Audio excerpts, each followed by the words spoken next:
Well, we've got to be that excited and some to play at home in front of our home crowd with an intensity, a fight in us like never before. Every guy diving for loose balls. We got to do three things defensively. We've got to get back. No jogging. You sprint and set. Welcome back to the Coach Godwin Show. It's Coach Koran Godwin, all-time leading scorer, University of North Florida. Also author of Everyone Hates a Ball Hog, but They All Love a Scorer. Not listen to the podcast via my basketball training app. Just go ahead and look in your iPhone or your Android app store. Search Coach Godwin in that menu bar, and there you have it, free of charge. Tons of great basketball information.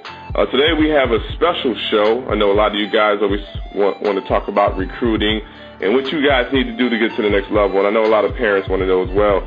So I have a special guest. It's Coach Mike Huger, actually from the University of Miami, that had a stellar year this year. As you guys all know, they hit the national scene, and guys like LeBron James and Dwayne Wade are at their games. So they're doing some tremendous things. So, Coach Mike, how you doing today? Oh, doing great. Thank you for having me. Oh, definitely. Coach, I just wanted to get into some of the particulars. I want to just, sometimes this recruiting process can be somewhat ambiguous to coaches and players and parents. So we wanted to just clear the air and kind of get the perspective of the guys that are on the ground, such as yourself, and what you actually look for. So can you just talk a little bit about the first step, which of course is grades and what they need to be doing?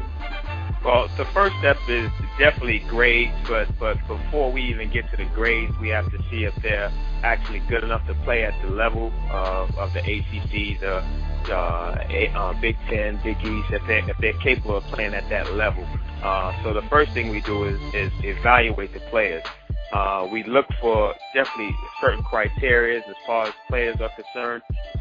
You look for guys with definitely high basketball IQs on the court. You look for guys that are great with their teammates, that get along with their teammates, and then you look for your need. Every school has a need. You may have a need at point guard, shooting guard, three, power forward, and that's what you look for is the need. Once you narrow down that and you have your needs, then you go for academics. You want to look and see if they're capable of doing the work at the University of Miami or any school that they choose to go to, but you want to make sure that they're capable of doing the work. So you definitely look at academics. That's definitely an important part of this whole recruiting process is the academics. Okay, now when you talk about academics, I understand that the clearinghouse will go as far back as your ninth grade year. So these guys need to be ready and mentally prepared if they want to get to that next level at the age of 15 or so. Is this correct? Yes, it is correct. That's where a lot of guys got in trouble at early. They didn't do their work 9th and 10th grade year, and they started having these basketball mills where guys would go there and make up basically all your coursework for 2 years in a summer. And the NCAA cracked down on that, and now they have the rules where you have to progress towards your degree each year. And now guys are basically academics. They're raising the academic standards and everything for the 2016 class. Yeah, so I'm glad you mentioned that, because I know a lot of kids that are listening maybe in 9th or 10th grade, and some of them are in their developmental stages and not really thinking about, being great on and off the court. So obviously kids out there, make sure that if you're in 9th or 10th grade, that everything counts. So try your best and put your best foot forward in that classroom. I understand that you've been out there for a while. Obviously, you played the game at a high level. You actually played for Coach Larinaga. Yes. Tell me what that experience was like as a player, and some of the things you would probably do different now as a coach. You're just looking back on your high school career. My high school career, I'm actually from New York City, played at Stevenson in the Bronx, played for a great high school coach, legendary high school coach, Steve Post. Actually went to the same high school as Ed Pinckney and Fred Brown and Dedrick Irving, Kyrie Irving's dad. We all went to the same high school. Those guys are a little bit older than I am. And played for Coach Steve Post there. Went on to Bowling Green State University, where I played for Coach Larinaga there. Just everyone asked, I was a high major coming out as well. I had Seton Hall, UMass, Temple, South Carolina, schools like that. Florida State, narrowed my list down.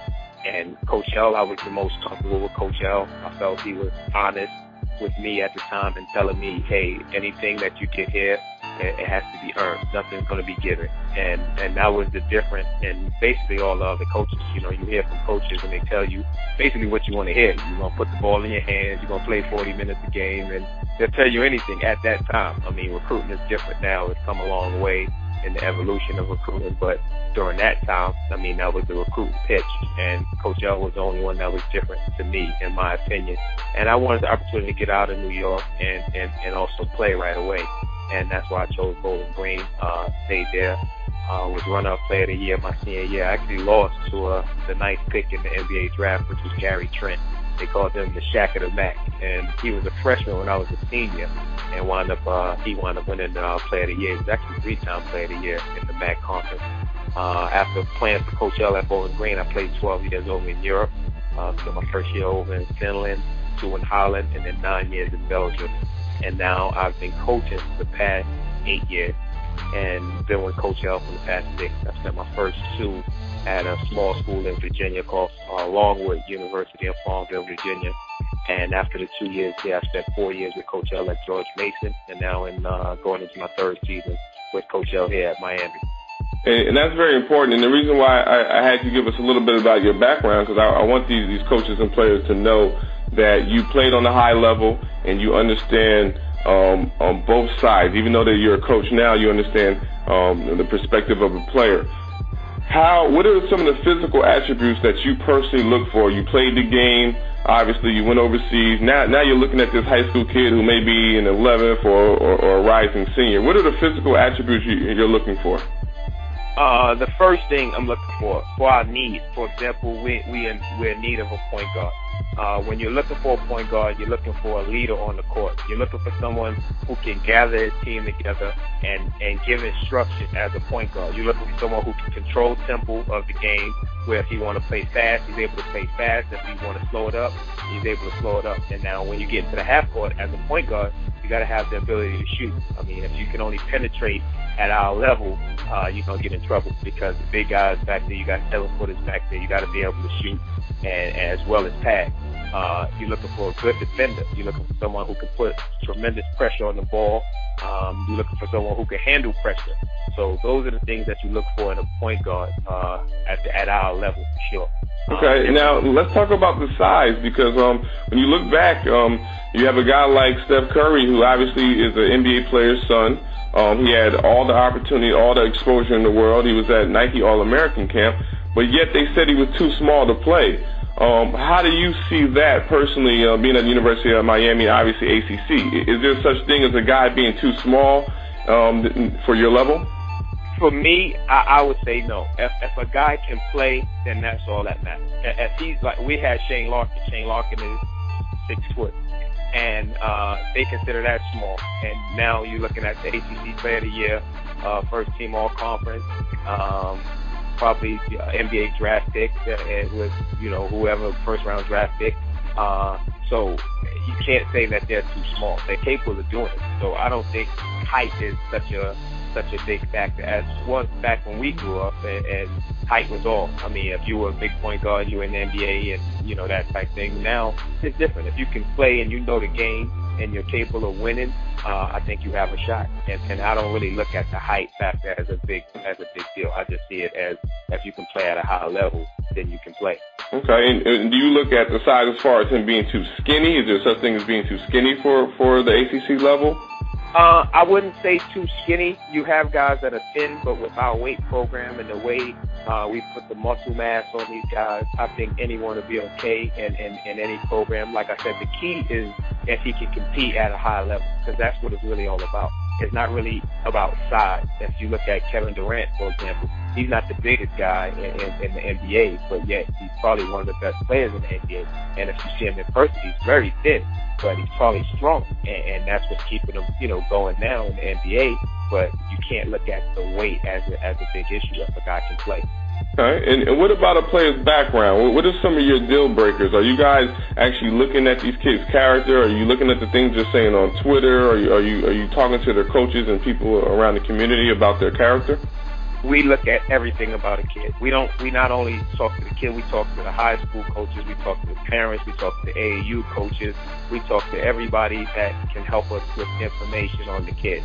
You want to find out everything about the kid, because you definitely don't want a bad kid. You know, you want a kid that's going to be positive in your program and uplift your program. You don't want anyone that's going to tear your program down and bring bad publicity to your program. You don't want a kid that's involved in drugs or anything like that, or any type of arrest, or you want kids that's basically clean and that can help your program build. You want kids that can help your program grow and take it to the next level. You definitely don't want bad kids. So you do your research and your homework on every kid that you possibly get involved.